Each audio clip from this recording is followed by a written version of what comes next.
We're kind of converging on most of the world is using UTF-8.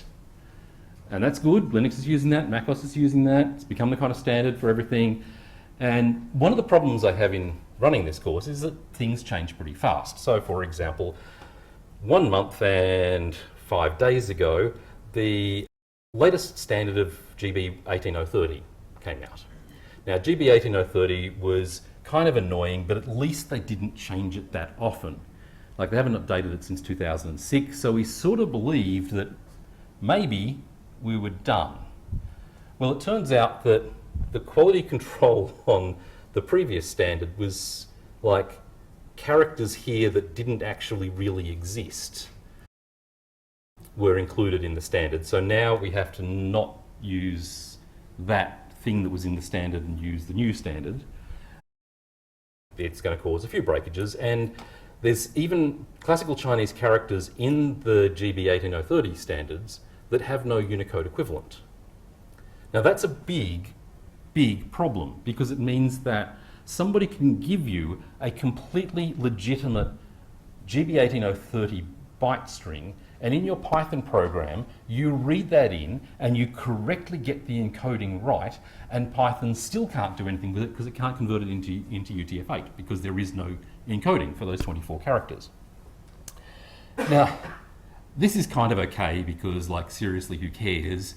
Because, you know, the total number of classical Chinese scholars, if they want to not use Python, we don't care.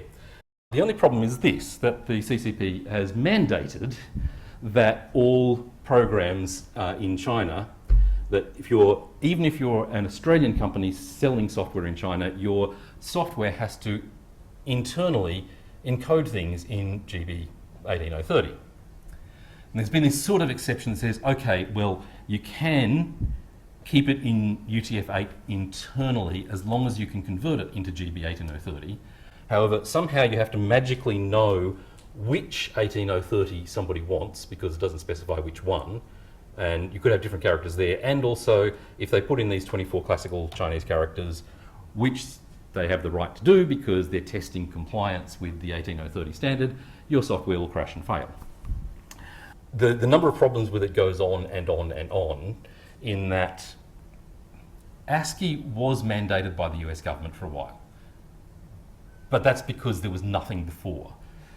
GB18030 was mandated just purely to get back at Western companies. And it's not even organised in any sensible way.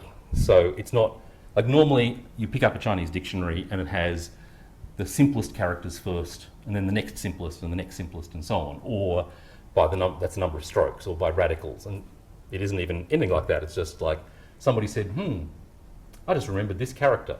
Let's make that the next one. Oh, I just remembered this other character. Let's make that the next one.